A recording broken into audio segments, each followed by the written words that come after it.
Welcome to Pack Talk Podcast, episode 134.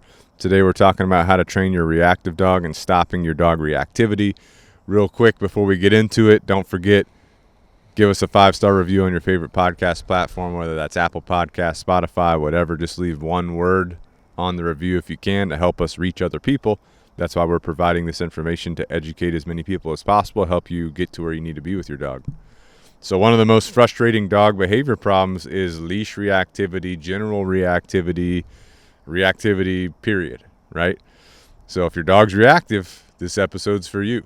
And I'll never forget Canine Revolution's first location, our walking route. Every day there was a dude who had this massive pity type dog on this freaking souped up harness with a giant freaking rope leash that he would wrap around his body, Heavy wrap around duty. his arms, dude. And he's a big guy, always wearing a boonie hat. Yeah. You know, the wide brim hats? Mm-hmm. Because every time we go by this dog, rah, rah, reacting, pulling, lunging, it's super strong. This dude's giving it everything he's got to hold on to this dog. And, you know, that dude was dedicated because every day he would walk that dog. Yeah. But every day that dog was reacting, dude. Yeah. He had that look, like he had a look in his eyes. Oh, like, yeah, here when it comes. he saw you coming. Let's go. Yeah. He that was just his protocols. Yeah, he was he good to just go. got into the zone. Yeah. Held on. Dedicated dog owner Yeah. right there, though, hardcore. That's what we call management, which we'll talk about. All right. But today we're going to discuss why are dogs reactive, signs of reactivity, any kind of signal or sign that your dog's showing you that they could become reactive, management of reactivity, which is what we kind of just talked about. One example, the dude with the freaking huge harness, the super strong harness. Could you imagine if that harness clip just busted right off? Dog's running wild. It's possible the dog wouldn't even do anything. Oh, yeah. It's possible. So we'll talk about management of reactivity. We'll talk about common training techniques for reactivity. Then we'll discuss some troubleshooting. All right, so make sure you stick around to get all that information, okay? But first of all, we want to talk about why are dogs reactive. First of all, many dogs that bark on a leash or have reactive issues, they stem from some type of underlying fear, anxiety, or frustration. So real quick, your big hitters on why most dogs are reactive. It could be fear, could be anxiety, could be frustration, could be overexcitement, could be lack of impulse control. So let's just talk about each one real quick for a second. Fear. Underlying issue, dog is fearful of another dog. Dog is fearful of a person. Dog is fearful of a child. Dog is fearful of something like a car, a noise, whatever. But over time, they've begun to figure out that if they show this reactivity, it usually keeps them safe. So for example, someone walks up to the dog is fearful of the interaction of the person or the person approaching them, so they react, they bark. Person stays away from them or moves away from them. Dog realizes when I bark, when I react, this person stays away from me, so I'm going to keep doing that. That's generally why that is, right? Yeah. Can start as a puppy. You got a puppy that's fearful for whatever reason. They do a little bark, and it just escalates over time because whatever our dog practices is what they'll keep doing, right? Another reason, anxiety. Chris, why would a dog be reactive because of anxiety? I mean, anxiety, the way I look at anxiety, is pent-up energy.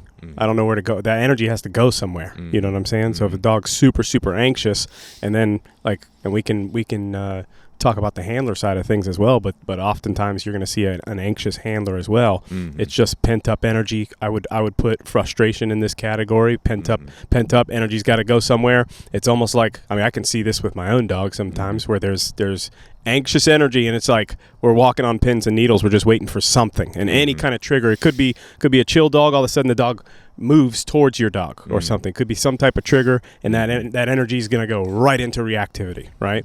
Could be learned experiences. The dog's on that harness. It just knows I'm not going to get to that dog. There's frustration. There's pent up energy. That dog makes one little move or bark or lunge towards your dog, and now your dog is all of a sudden putting all that pent up energy or anxiety into the reactivity. Right. You know what I'm saying? Right. For sure.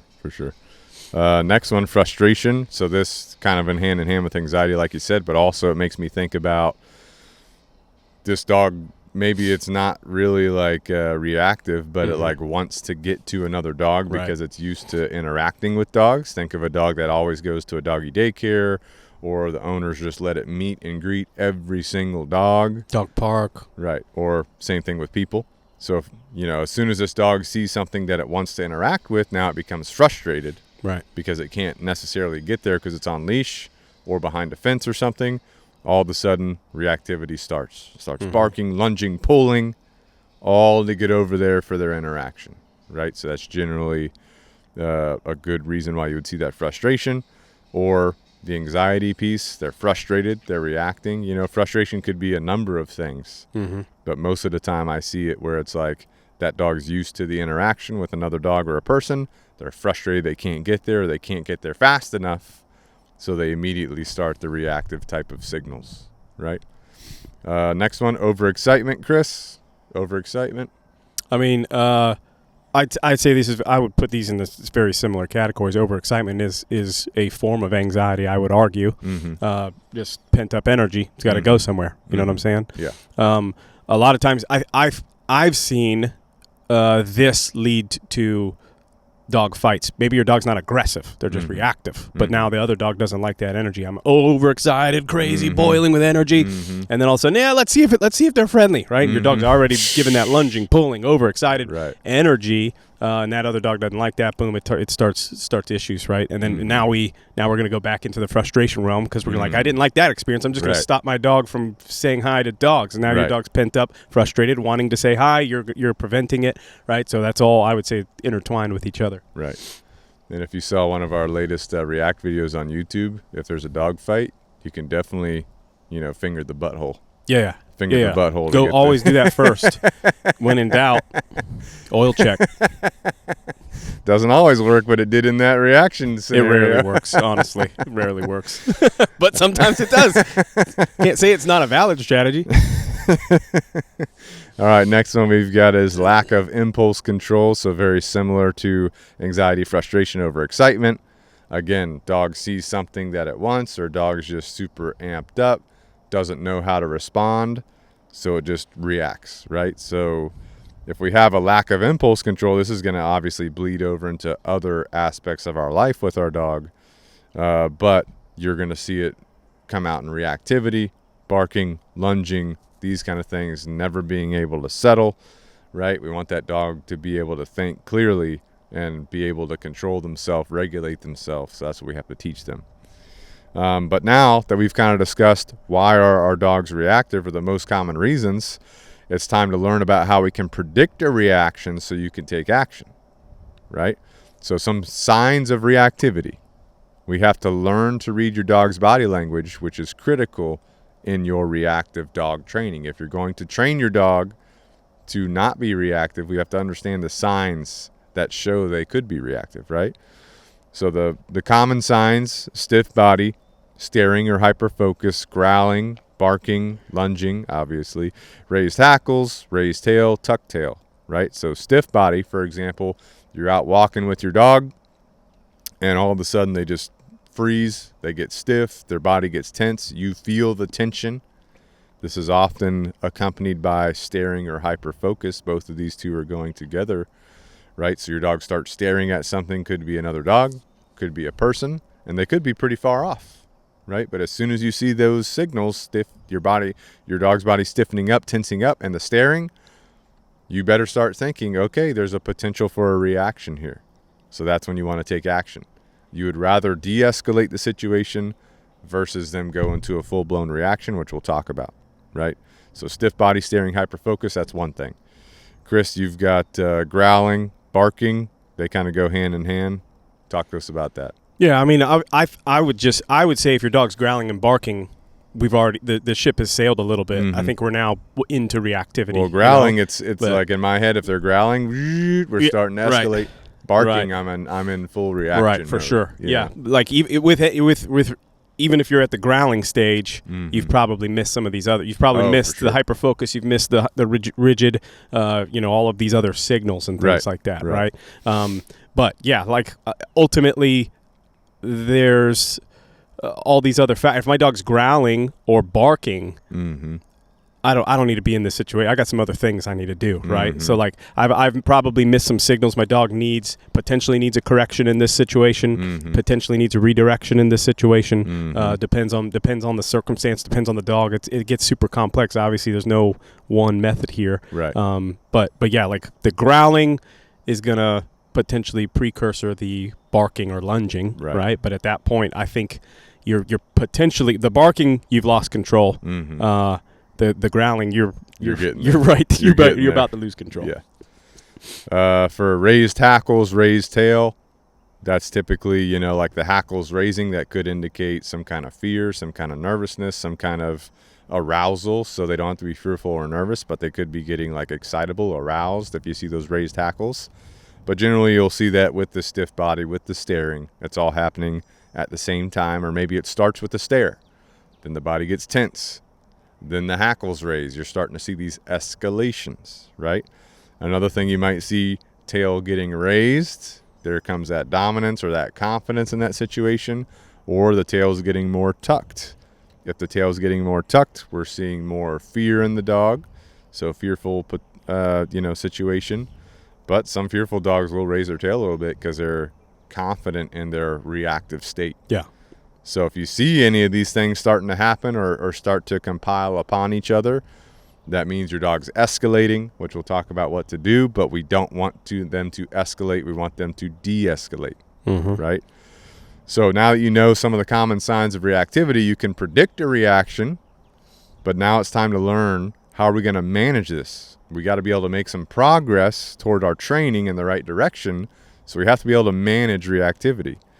And what management strategies do for your reactivity is they can provide some immediate relief when you start to implement them, but it shouldn't replace a proper training plan. Like it's a little bit of a help to get you where you need to be. So you want to manage your reactive dog with strategic avoidance in order to prevent escalation of their reactivity. That's the real goal of management, is try to prevent escalation of the reactivity or prevent the practicing of reactivity, because remember, whatever your dog practices is what they will continue to do. So if they keep reacting, guess what? They're going to keep reacting. So if I can apply some management to slow down that reactivity or stop it, that's going to help me, obviously. So some basic equipment that we recommend for this: a leash, a strong leash. That guy in that first location we were at, he had a strong leash. Strong. It was a rope. A rope wrapped around his hand, wrapped around his body. It's like rappelling rope. But the thing you got to worry about with that is your buckle, your clip. Yeah. Your leash clip also has to be strong. Valid. So you need a good strong leash. You need a good strong collar.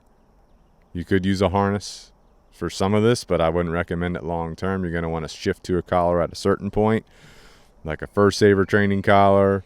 You could use a prong collar, but you're going to want to do that coupled with another collar in case that prong collar comes apart. You're going to want to have good leash handling. So good leash grip.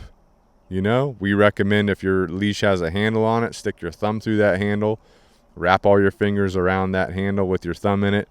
That's what we call the unbreakable grip. You can double fist it, right? One hand underneath the other like it's a baseball bat. Hold on. You know what I'm saying? Don't let that leash get away from you. So that's the first thing you want to think about. Is my equipment set up right to start working on this or start managing this? If you have a flat collar, number one, that's going to put a lot of tension on your dog's trachea as they're reacting. So that could cause some damage. But also, I can't tell you how many those things too. Exactly. I can't tell you how many dogs I've seen. They get frustrated. They start doing crazy movements, like running around like crazy. All of a sudden, they're out of the collar. Now you've lost management. Now your dog's at your other. Now you got to do the fingering of the butthole method. So you don't want to be in that situation. That's why we use fur saver training collars, because as your dog tries to move around or move away from you, that collar will contract a little bit, preventing them from slipping that collar. That's one of the advantages to that, right? So you want to have good equipment, okay? You want to have good structure. This means what you're doing in your daily life, both at your house and outside of your house, to implement management and structure for your dog to try and already manage this, manage the reactivity, right? So one example might be when you start your walk, you don't just let your dog dart out the door. Is one example, right? When you start your walk, you make sure your dog waits for you to say out before you step out that door. That's starting off the walk on the right foot. Well, because break down that little scenario right there. Like a lot of people don't really analyze these types of things. Mm-hmm. You know what I'm saying? Mm-hmm. So like sometimes that reactive dog, that guy that's walking the neighborhood every single day, that dog has had so much reinforcement on that behavior. He's already anticipating these things. Mm-hmm. So it's like when your dog's already in the mindset of that, hey, I grabbed the leash off the wall. Right. You know what I'm saying? Oh, bam, reactivity. It's sitting in there. You know what I'm saying? They're like, let's go. You open that door. They're already looking for their next victim. You know what I'm saying? So just already getting them in that mindset of like, hey, pay attention to me. Don't worry about this kind of stuff. Hey, you're going to at a basic level not pull me through this doorway. You know what I'm saying? That's a huge thing of just getting started or starting to get your dog in the right mindset to really truly address this issue. The other thing too is if you grab the leash and your dog starts freaking out, you would want to start working on that. Right. You know, so grab the leash, walk around your house, put the leash back up, don't go for a walk. Yeah. Yep. Your dog will be staring at you like you're freaking crazy. Yeah. You know, well, that's a huge. I think a lot of people get stuck here. Honestly, like I think management is so important. Structure is so important. Like we're so goal oriented and goal focused of like I got to fix this reactivity, and to do that I got to go on my walk and I got to get exposure to dogs. But like you said, my dog can't handle me taking the leash off the hook. All right, maybe that becomes my training session. You see what I'm saying? So it's like I would just be randomly throughout the day grabbing the leash, walking around the house, put it back. Yeah, for sure. Yeah. Or grab the leash, put it on your dog, just let your dog drag it around the house. Just don't go outside. Right. That way I can work on my dog not being triggered by just the leash activity itself, you know? So doing that, that's a good thing for structure. Also, the door, like we talked about, not letting your dog just rip you right out the door. Yeah. And, you know, what happens when you go out the door? Is your dog already head up, looking around, looking for things? Or is your dog more relaxed? If my dog's head up, looking around, I'm gonna maybe not go on that walk. I'm maybe just going to go to the yard, let him go potty, go back to the house. I got to start trying to think about how am I going to structure my day to manage and prevent the reactivity from even starting. Yeah. Right? Something else, avoiding triggers, right? So if my dog is triggered by other dogs, you know, we don't want to avoid them long term. But at the beginning, when we're doing management, right as soon as we're starting our training, we do want to avoid that trigger. Because again, whatever your dog is practicing is what they will continue to do. So if you go outside, you see a dog in the distance, your dog sees it too. Your dog starts those signs that we talked about of staring, for example. Turn around, go somewhere else. Go back inside. Avoid your dog continuing to escalate, right? And then as you work on your training, then you can come back and start focusing on those triggers, right? Now, depending on where you live, that might be a little difficult. If you live in an apartment complex, it might be difficult to avoid all the triggers. Sure. So there might be times of reactivity, but you're just trying to reduce the overall repetitions of reactivity in your management plan, right? Or you might live in a neighborhood where your backyard is surrounded by other yards with other dogs. Other reactive dogs. Right, exactly. Which happened to of some friends of mine, right? Yeah. So that was a challenge they had to work through, and we talked about that, right? But avoiding those triggers so that our dog cannot react, that's a good management plan to help us in our long-term training plan. And then the other thing of management that I like to think about is creating space, increasing threshold. It kind of goes along with avoiding triggers. But if I can create space to a trigger or increase a threshold to a trigger, a threshold is a distance to distraction. So if it's a dog that my dog reacts at, I know that if I'm within 50 feet of that dog, my dog's going to react. So if I'm walking down the street with my dog, I see a dog 70 feet away, I might turn around and move a different direction to prevent getting within 50 feet of that dog, to prevent a reaction from happening. See what I'm saying? So that's just things you got to think about as you're doing your training. You have to have a good management plan that coincides with your training to help you meet your goal, right? So those are kind of the big hitters on management. So now that we understand the basics of a good management plan in order to prevent reactions, which prevents the practice of the undesired behavior, now we can really focus on addressing the problem with good training techniques. Every dog's going to be a little bit different, so we're going to give you some common training techniques for reactivity that you can think about, that you can apply, right? So let's focus on addressing how we're going to do this, okay? First of all, for every dog, engagement, eye contact. That's your number one priority, engagement and eye contact. Will your dog pay attention to you? Will your dog look at you? That's your focus, right? So how do you do this? Chris, how do you do this? Engagement. Yeah. I mean, yeah. So how do you do it? I mean, I'm gonna start. Let's see, if you've never done anything, I'm gonna start this in low arousal, right? Which would mean might be my living room, maybe my backyard, maybe the front yard. But now you're getting in some dangerous territories, right? Well, if your backyard too could be kind of iffy, right. like those people I was talking about. If you got that dog that's already ready to go, pulling you out the door, don't start there, right? So you got to start somewhere where your dog's relatively calm. You might do something like call your dog's name, right? Fido, boom, your dog looks at you in your general direction. I like eye contact specifically, but you may have to just start with a general look in our direction. We're going to mark that.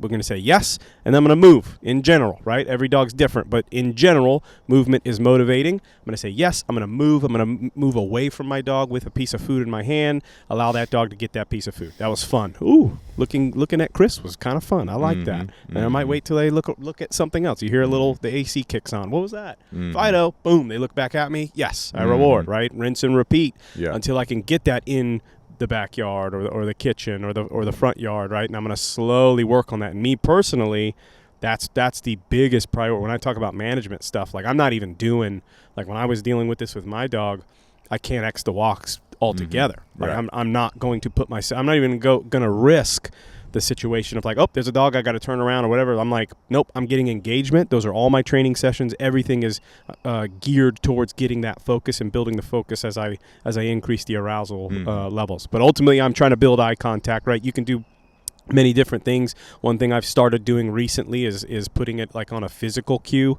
You can touch your dog, right? If your dog's looking at something, give him a little poke on the butt, not in the butt, like we've been talking about. Save that for the dog fights, right? Just a little touch, could be the shoulder, whatever. You give them a little tap. Hey, what was that? They look at you. Yes, right. You can pair that same signal as well. That I have found to be beneficial for my own dog, as he can, when he gets too far into arousal, he tends to respond to the physical better than the verbal, as most dogs do, right? So that could be another tool, but it's all geared towards how do I get my dog to focus on me and then pay them for that. That's ultimately engagement. Exactly.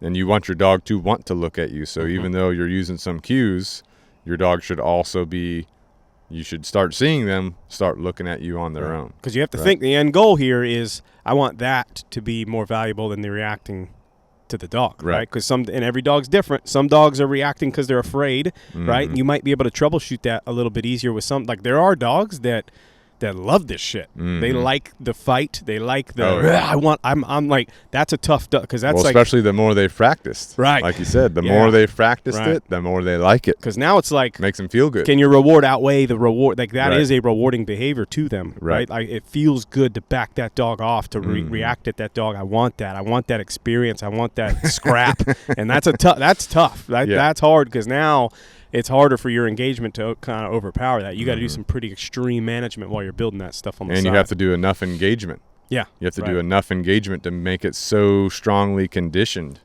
that the conditioning of the engagement will overpower the conditioning of the reaction. Yeah, which is hard. That's hard. Think of a freaking gym dude on some freaking steroids. Yeah. You know? Loves the steroids, loves the gym. But now you got to teach him to look at you. Yeah. You know what I'm saying? Yeah. Right. Hey, I'm better than that. Right. You teach him to look at you for the freaking protein shake. Screw that, bro. You know? Yeah. That's hard. That's a battle right there. All right. So engagement and eye contact's your priority. After that, you can start looking at your next steps. One of them being desensitization, which is gradual exposure to the trigger. So this is going to be depending on your dog's reactivity. If you're dealing with that super reactive dog, this is going to take more time than a dog that's not as reactive but still reactive, right? So you're going to start, you've done your engagement, you've got it good, where your dog will look at you, they'll pay attention to you, they'll hold focus on you. So now you're going to go out, you're going to start gradually exposing them to potential triggers, right?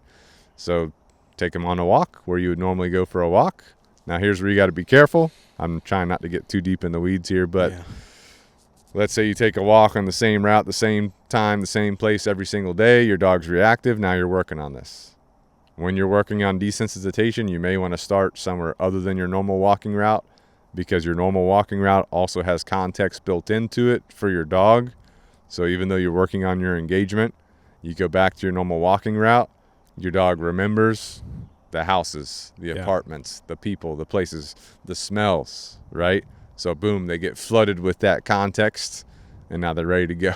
Yeah, dude. Well, I mean, I'll tell you, like, engagement out the window. When I had Vader, I mean, that's a big thing, because he was in many dog fights, physical dog fights, right. in my neighborhood, right? And we had later on, like towards the end of his life, we had moved from that neighborhood. We addressed all our reactivity, everything like that. Everything was good to go, but my parents still lived in that neighborhood, and anytime I'd bring him and go on a walk to the day he died, I could take him to that neighborhood, and he was different, right? So like, he had so many experiences there. His anxiety was a little bit higher. He was good to go. He still wouldn't react. I could hold him, but I could, like, he was just different, and that's a thing you're competing with that's talking about a finished dog, and he's still already amped up, going back to this familiar area where he's been in like 10 dog fights. You know what I'm saying? Right. So now you're trying to teach things on the back end. So that's a huge thing. You may have to that's why I say, hey, Canex the walks, especially if you're trying to address this at home in your neighborhood. Right, exactly. So as you start your gradual exposure, if you've done this normal walking route, go somewhere else. Maybe you have to drive 2 minutes down the street to a park. Maybe you have to just, walk a different route, change it up, so that you can start working on your dog paying attention to you, giving you eye contact as you're just walking. Then let's say there's someone walking across the street that your dog previously reacted at. When that happens, you want to start calling your dog into eye contact, getting them to pay attention to you as you pass by this trigger, ideally, so that your dog, acknowledges that there's somebody over there, but they're not reacting. Instead, they'd rather pay attention to you. That's what you're going for, right? So when that's happening, if someone's closer to you, you might have to, again, increase distance, increase threshold, right? So that you can actually get your dog to pay attention to you, because if you're too close at first, your dog might try to react again. Yeah. So you got to back off or increase threshold, get him to do eye contact as you move away from this trigger. What were you going to say? I mean, ideally, in a perfect world, especially if you're like a dog trainer, training a dog and trying to address this issue, like in a perfect world, you should have as much control of those triggers as possible. That's gonna maximize your success. Like if I go out to Home Depot or whatever, let's say my trigger is people, my dog's weird about people or whatever. I have very limited control of those people. Some people are like, oh my God, I love dogs. They're coming into your personal space. Some people are like, they don't care, right? And it's like, I want as much as possible. If I'm starting this, I got engagement, I got some obedience under my belt. Now we're ready to go into this world. I want those neutral people first. I want people that are going to ignore me. So like from a if you're a dog trainer, like that's where having a team like us helps, because I can use my teammates as I can say exactly what to do. Right. Hey, I need you to come into the picture. Right. Ignore. Well, get out of the picture. Right. Now I don't have to worry about like, okay, what's this person going to be like? Do I need to increase distance? Do I need to go over here? Do I need to abandon ship? Do I need to get like? I can maximize my success. The more you can control those triggers yourself and the environment, the more success you're going to see. Better reps you're going to get. You know what I'm saying? Also, if you're by yourself, probably the place that you can go to where the people will be most likely to ignore you is like a walking trail, walking path, maybe walking through the neighborhood, because those people are trying to walk, right? They're less likely to stop and show you too much attention. Yeah. You go to like a busy area, like a store, like you said, those people are more likely to try and show you attention. Yeah. Right. So you would save that for later as you gradually expose your dog to the different triggers over time. Yeah. Right. Counter conditioning. So that's another thing, another training technique, in addition to engagement, in addition to desensitization, counter conditioning, teaching your dog to do something else when they see that trigger. So you've already kind of done this. If you do what we've talked about, engagement, desensitization, you're essentially teaching your dog to look at you when there's a trigger, which is my preferred way to handle this, right? I would rather teach my dog to look at me or look away from the trigger versus look at the trigger. You see what I'm saying? So How am I going to counter condition that? If I see a trigger like a person, I call my dog. Sam. Sam looks at me. Good. Reward. I keep moving, right? Sam looks at the person again. Sam. Sam looks at me. Good. Reward, right? Repetition teaches Sam, conditions Sam. When you see a trigger, now you look at me. When you see a trigger, now you look at me. This is also balanced out with your distance to the trigger, your threshold to the trigger, because if you're too close too soon, that can create problems, because then Sam won't be able to look at you because the trigger's too close, and then he might escalate in his reactivity. So if I'm in that situation, I have to literally move away. I have to back off. I have to manage my threshold, right? This is not an overnight fix either. Yeah. You know what I'm saying? So like I think a lot of people get hung up here. You might get a good rep, right? Because let's say you pass. Let's say it's people, right? Using that example, let's say you got a neutral person.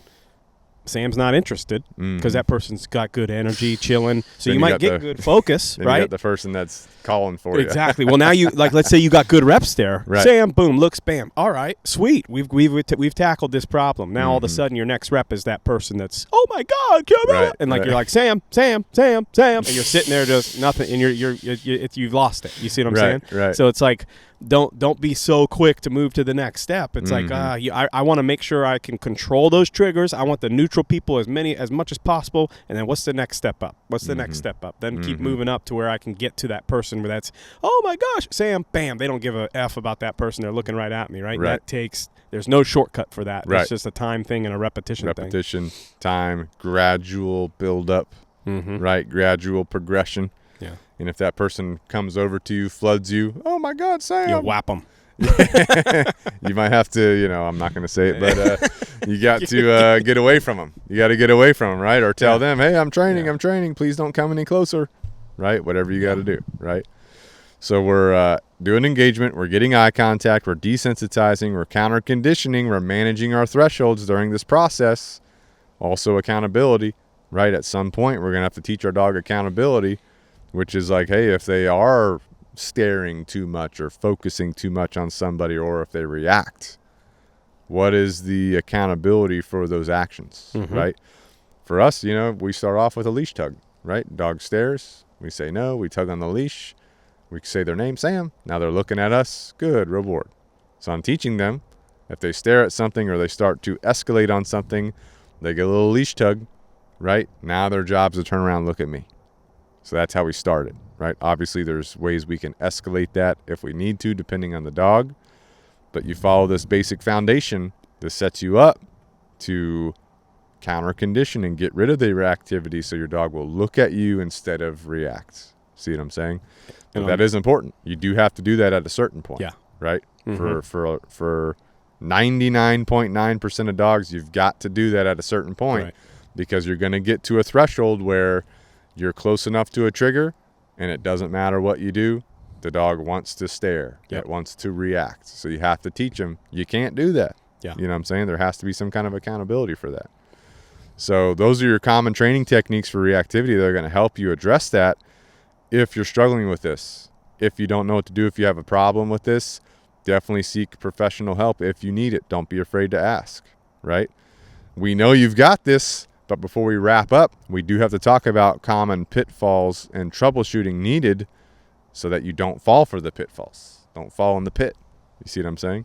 So we already talked about it a bunch, but rushing the process. Like you said, people, they have one success. They're like, I'm doing great, which you are doing great, right? You're seeing progress. But now you're kind of jumping the gun. You're like, oh, yeah, I've tackled this. I got it done today. I'm doing this tomorrow, right? Tomorrow's a whole new day. You have to have multiple repetitions of the same scenario before you progress. If you don't do that, you're rushing. You're rushing the process. If you rush the process, now your dog reacts. Now you're working against yourself. Or you have to understand that if you're working on this reactivity, it could be a scenario that one reaction, successful reaction on the part of your dog, overpowers 10 engagement sessions that you did. Like, it can set you back so far, because especially if you got that dog that likes reactivity, that, hey, I love it so much, and they do it, like, oh, dude, they just got the freaking Krispy Kreme donut, you know what I'm saying? So that can set you back a lot as well. That's interesting. You said Krispy Kreme donut. It's just it was on my head. Yeah, obviously. You know. But I was a cop, you know. And we call that intermittent reinforcement. If you're doing really good, your dog's not reacting. Boom, they get one reaction. They get one reaction to 10 engagement sessions that are perfect. That one reaction is an intermittent reinforcement of the reactivity, and it basically just knocks down, it basically just backtracks you on a bunch of those sessions. And you got to be able to go, copy that, let's go, and we keep going. Keep trucking along. That can be disheartening sometimes. Now, with that being said, you know, there are going to be times where you can't avoid it. You know, your dog's going to react to something that's going to happen. You just have to understand it. So if you're the type of person who's a perfectionist, and you're like, holy shit, I just had one reaction, you can't let that dishearten you. Yeah. You know, you just got to stay the path, stay focused, manage the reactivity as best you can while you're working on your training, right?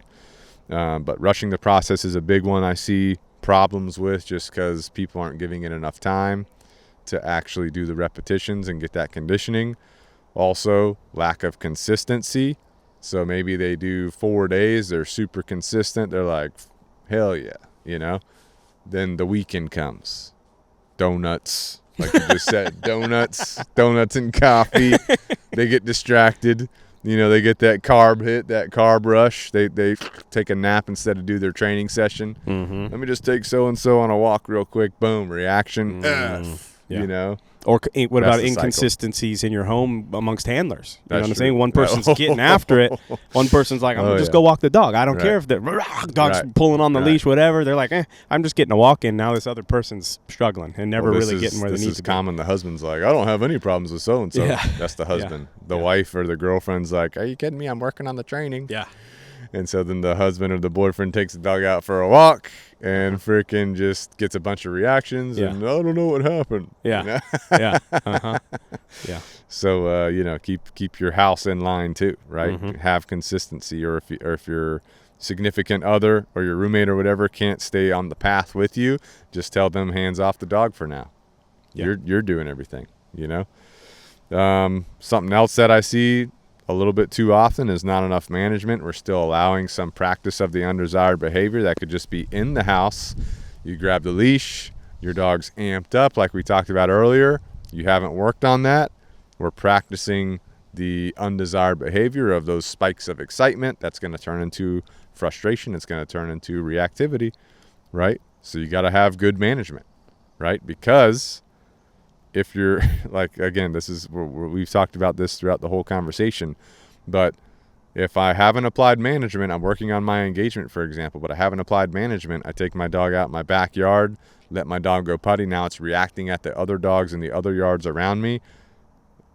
My dog's still reacting. You see what I'm saying? So again, not helping myself. Or you work out of the home 8 hours a day, and your dog's free roaming around the house, and at the window, every dog that walks, and now like all day, 8 hours, getting reactivity reps. So what do you do in that case? You have to use a kennel. Right. Prevent the reactivity. What do you do in the backyard potty case? You got to take your dog outside on a leash to go potty. Guess what? That's hard sometimes. So the management is a challenge because it adds more things for you to do. But you got to think long term. Like, what's my long term goal? Is my long term goal to stop the reactivity? If so, I'm going to have to do some more work right now to have more benefit later. You know, because let's be honest, reactivity causes a lot of anxiety in ourselves. Yeah, a frustration in ourselves, embarrassment in ourselves. Plus, the dogs that are pulling you like crazy that could just pull you right over, right? Or you got to wrestle them the whole time. You know, so what are you going to do? You know, you got to work on it. Or are you just going to beat yourself up over it, you know? Yeah. Another pitfall, expecting too much too soon, goes along with rushing the process, but having a good understanding of this is going to take time. Some people are like, I'm going to do this. Next week I'll have major progress. It might be longer than that. You know, it might be longer than that. It's going to depend on what's going on, right? If someone tells you, hey, I did XYZ for my dog and it worked in 2 weeks, that doesn't mean it applies to your dog. Yeah. So setting up improper expectations could be something that disheartens you as time goes on. Then you might start being inconsistent. Then your reactivity is going to come back. Well, it might not even be a case of expecting too much too fast. It might be a case of expecting too much, period. You see what I'm saying? Like you do have to have realistic expectations.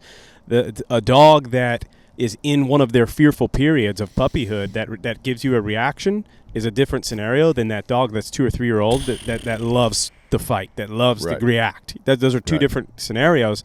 And if you've got your friend is the puppy scenario, and you're the one that you've got that crazy dog that likes to fight, you might be taking different approaches here. That might that dog in puppyhood might be easier to resolve. There's less reinforcement history. It's part of their critical development period to have these periods. You can work them through that, and some bounce back very easily. That other dog, you're going to have to be very aggressive, more like aggressive as far as your strategies. Right. You're going to have to be on top of your stuff. You know what I'm saying? So you have to. You also. Your life might look different. You know what I'm saying? That dog, that puppy might bounce back and be the dog you can send to the dog park, right? Your dog may never be that dog. Right. That wouldn't be advisable. You know what I'm saying? So you do have to have realistic expectations for yourself and for your dog. I've also had clients that can't themselves overcome the anxiety of walking around dogs. That's a huge factor that we didn't even that's a whole another thing. You know what I'm saying? We don't have time to get into that, but like, you have to be able to be calm, confident, relaxed, and if that's not something you can do, you're going to be limited. I would argue you're going to be limited into where you can go, where you can bring your dog, what you can do with your dog. Right. So you got to weigh all those factors and have realistic expectations for your life and for what you're wanting. Yeah. Along those lines, first of all, the older that your dog gets, the more it practices the behavior, the harder it's going to be to work on it in most cases. There are some dogs that are years old. They've done this. They respond very well to training and the training techniques, right? There's other dogs where, the training helps, but it's still a struggle for that dog, right? Yeah. So the older your dog is, the more of a challenge it's probably going to be. So with that being said, just when you get your puppy, just start training immediately. Yeah. Start training immediately for the future, right? If that's the one thing I could give you to do, train your puppy. I mean, you have to have engagement, you have to have obedience, you have to have clear communication anyway, right? That's going to serve you well in life. Exactly. Much less, let's just say reactivity develops at 2 years old. Exactly. You've already got the foundation to address your issue there. You see probably won't happen if you've done your training when it's a puppy. But it might. It still might. Still might happen. I mean, like I'm dealing with it with Rampage right now. I wouldn't say he's like a problem, but all those indicators, if I'm walking by certain dogs, that tail's his hackles are coming up. Yeah. He's got that tension, you know what I'm saying? So like and he's been training since day one. So it's definitely possible, especially when you're talking about working breeds with low prey drive thresholds, low thresholds in general, suspicious breeds that like fighting, so to speak. Yeah. You very well could train your dog and still see reactivity come out, you know what I'm saying, later on in life. For sure. And then going on what you said about the calm, confident, relaxed, I remember when I was training my dog Bane, when he was reacting at literally everybody, faking it till I could make it happen in my brain. I'm like, holy shit, I'm in this public place. He's reacting at every single person. I've got to keep myself calm, act like he's not going to react. Yeah. If he does react, I handle that, but I have to act like he's not going to react, right? Going into the vet visit, right? Back when it was in the prime of his reactivity, super stressful, but I had to fake it till I made it, act like he's not going to react. Nowadays, I walk in the vet, it's no big deal. Yeah. Haven't had a reaction, and I can't remember the last time he reacted, but I've got my system down, I got my management down, I got my training down, I know the deal. If someone tries to approach him prematurely, I'm very confident, hey, step back for a second, right? So we have our systems for that, right? But you got to fake it till you make it, right? Sometimes so that's what put it into your head. He's not going to react. She's not going to react. Yeah. If they do react, just handle it. Yeah. Handle it in the moment.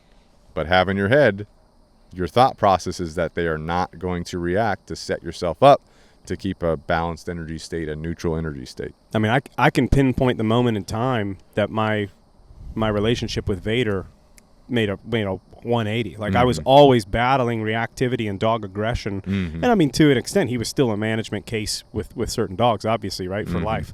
But I remember a moment in time where like it almost, my confidence almost came out of my own frustration, where I was like, I saw the dog. I've been there 100 times. I see the dog. You get the whole pucker factor going on. Oh shit, here we go. Let's go. And all that's going right. And I'm anxious. You know what I'm saying? But I remember the moment I saw a dog in the neighborhood. I said, "F it. I don't care. Yeah. I know. He's got training. If he reacts, I'm going to correct him. If he doesn't, if he gives me focus, I'm going to reward him. That's Right. it. It's black and white. Let's go. And I walked. I called his name or something. I don't remember. He looked at me instead of the dog. I paid him. We passed by the dog, and it was like almost that moment on. Like, yeah, there were some obviously bumps in the road later on, but it was almost like that was a pinpoint moment in my life that I'm like, we figured it out. He trusted me. I was confident. I was like, whatever, he reacts. Big deal. Yeah. Whatever, we can handle it. We can press on. Right. And so it's like that energy, bringing that energy as the handler is a huge deal. And honestly, like, you're going to hinder yourself if you can't get yourself to that point. If you're always anxious and always stressed about those types of things, you're just going to be, that's like, I mean, how many times do we see that where we can literally be next to an owner that has this anxiety, and I can walk that dog, and the second you hand that leash over, it's a different dog. It's you crazy. know what I'm saying? It's like, it's crazy to me. There's an inner battle you've got to win with yourself. Oh, a bunch of people I work with, I'm like, hey, you got to calm yourself down. Yeah. I'm like, I'm feeling your energy. Yeah. You got to calm yourself down. Me out, man. Right, exactly. Exactly. Calm down, take a break, take a breather, whatever. All right, so to recap what we discussed, first of all, we talked about understanding why your dog is reacting and their signs. So for you need to understand why is your dog reacting and what are their signs. Right? After that, we need to begin to manage your dog and implement structure. So you got to think about your management plan, your management strategy. What implements of structure are you going to incorporate? Then you need to address your dog's reactivity through the training techniques discussed, founded on good engagement. That's your foundation for everything, right? Then you have to be aware of common pitfalls and troubleshooting that you might need. Don't rush the process. Don't expect too much too soon. Don't have too high of expectations. Be consistent. It's just one of those things. You got to go through it. You got to be consistent. You got to freaking do it. You know what I'm saying?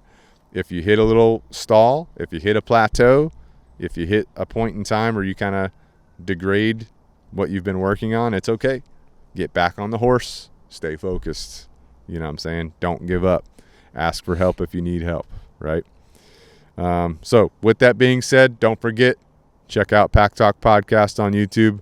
Check out Canine Revolution Dog Training on YouTube. We've got a ton of videos on reactive dogs. We got a ton of videos on engagement. We got a ton of videos on everything we talked about. So go to the channel. There's a little hourglass. You can search the channel videos.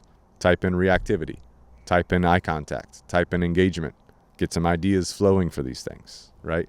Get yourself going. Again, we appreciate 5-star reviews on your favorite podcast platform, so hit that 5-star wherever you're listening. Leave one word, thanks. One word, amazing. Good. One word, like good. One word, reactivity, right? One word, dog. Lots of options for one word options, Puppy. you know? Butthole. Is that 2 words technically? That's or is technically 2 words. Okay. So you could do butt, one word, butt, B-U-T-T. And the next person can comment hole. Don't forget to check out the React video of the, butthole fingering to stop the dog fight. Comment on that one. That one got people going. If you do need help, we can help you. Canine Revolution Dog Training. We've got board and train programs. We've got private lessons. We've got virtual lessons. So it doesn't matter where you're at. We can meet with you virtually. We can help you come up with a management plan. We can help you come up with a training plan. We can review your training footage, right? We can give you coaching specific to you on how to handle your specific dog based on our experience. You work on that for a little bit. If you want, we do another lesson. We review what you've been working on. We review your progress. We help you progress as time goes on, right? It's a big deal helping people out. Our phone number is 843-213-2676 if you want to call us or text us, or if you want to email us, it's info@caninerevolutiondogtraining.com.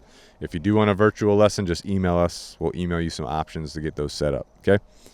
We also have Canine Revolution apparel, so if you want to represent, if you're on the path, right, you can get you a Canine Revolution apparel t-shirt, Canine Revolution logo t-shirt, Canine Revolution logo hoodie, because winter is coming.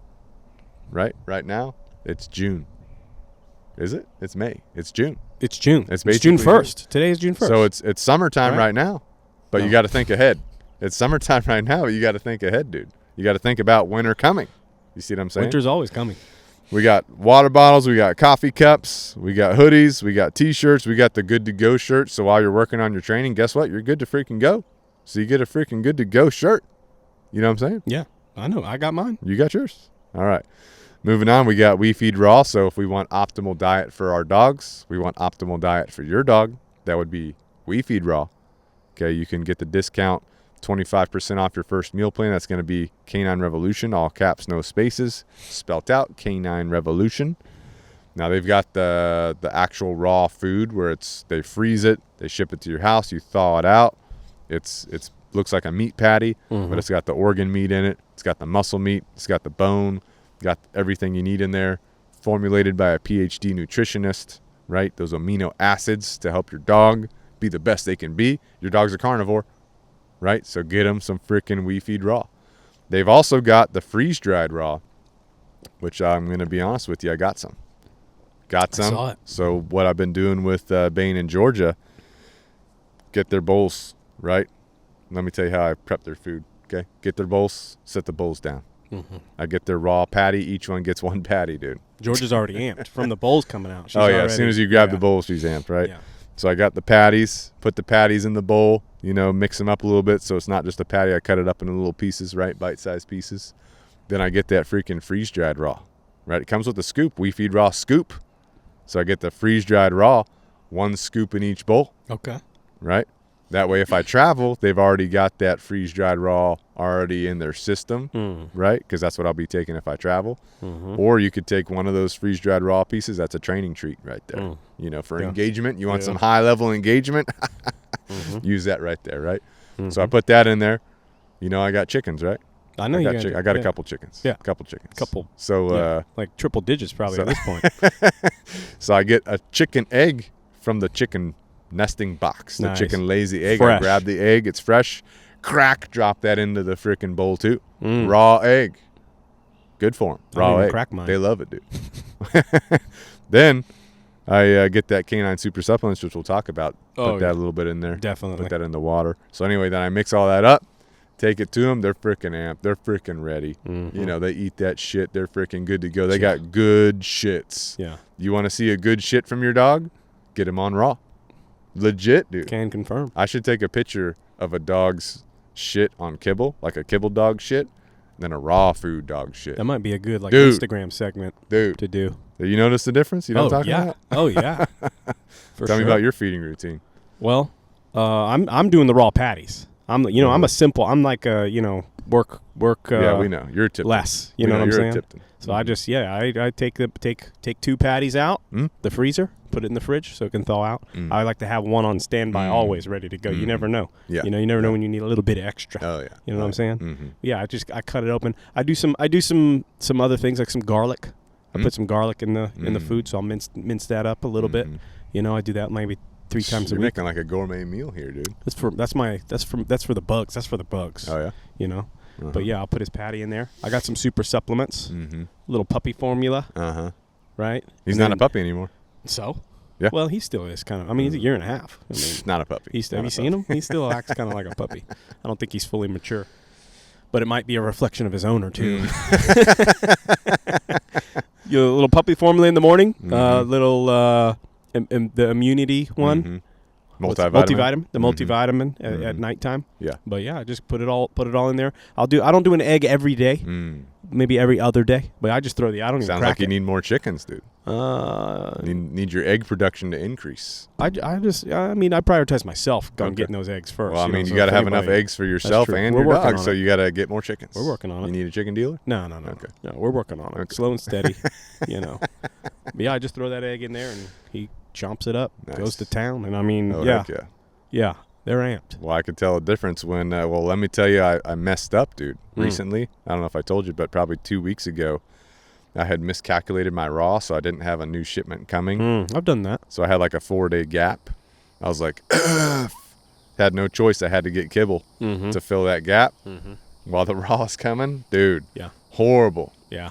Horrible. The shit's horrible. Liquid, nasty, soft poop, dude. Oh, yeah. Soft poop, freaking nasty, farting like crazy.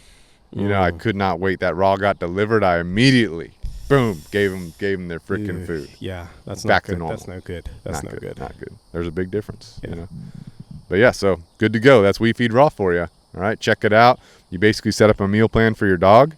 You put all your information in there. They tell you how much food you should feed. If you're doing 100% raw or you're doing 25% raw because you're just doing a little bit of a raw topper, at least do that. Get those good nutrients. They ship it to you. Don't forget, discount code Canine Revolution. All spelt out, all caps, no spaces, right? All right, next up, Canine Super Supplements, caninesupersupplements.com, letter K, number 9, supersupplements.com.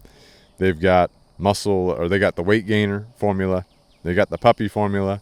They got the multivitamin formula. They got the joint support formula, right? So what I've been doing this week, I've been trying it. Take my protein shaker, put some water in there, put a scoop of each one in there, right? All the formulas. Mix a little cocktail. Yeah. Okay. You know, shaking the shaker. Dump it in their water bowl with their water. They're getting that with their water. Nice. They drink it right up. They love it. They're freaking good to go. Nice. Right? So that's what I've been doing. Nice. Super effective, right? So you could put it in your dog's food bowl. It comes in a powder, or you could put it in their water. Up to you. Okay? caninesupersupplements.com, discount code Canine Revolution, all spelt out, all caps, no spaces, 15% off. That right there. If you're feeding kibble, at least get the Canine Super Supplements going. Yeah. At least get that going, right? Because also as your dog ages, you got to think about their joints. So you want that joint support at least to make sure you got that going. And that multivitamin does make a difference, dude. If your dog gets a cut, a scratch, right? Or they have a little bit of a cough, or they got goopy eyes or something, literally, you start incorporating that, you'll see them recover a lot faster. I put the powder on the cut. Right. I think that's direct absorption. Yeah. Direct absorption. Right. You know? Don't do that. Don't do that. All right. Last but not least, we got Jocko Fuel. That's going to be for you. JockoFuel.com. For me. For you. The dog owner. Yeah. Because you have to be able to take care of your dog, which means you have to take care of yourself. So what I've been doing recently, dude, Milk. You know, the protein powder they have. Oh, I know it. I got the chocolate and the vanilla. Mixing. Right? Chocolate and vanilla. So in my daily protein shake, 1 scoop of vanilla, zhunk. 1 scoop of chocolate, zhunk. Chocolate vanilla shake. Chocolate vanilla shake. That's interesting. Dude. It's like a swirl. Oh, yeah.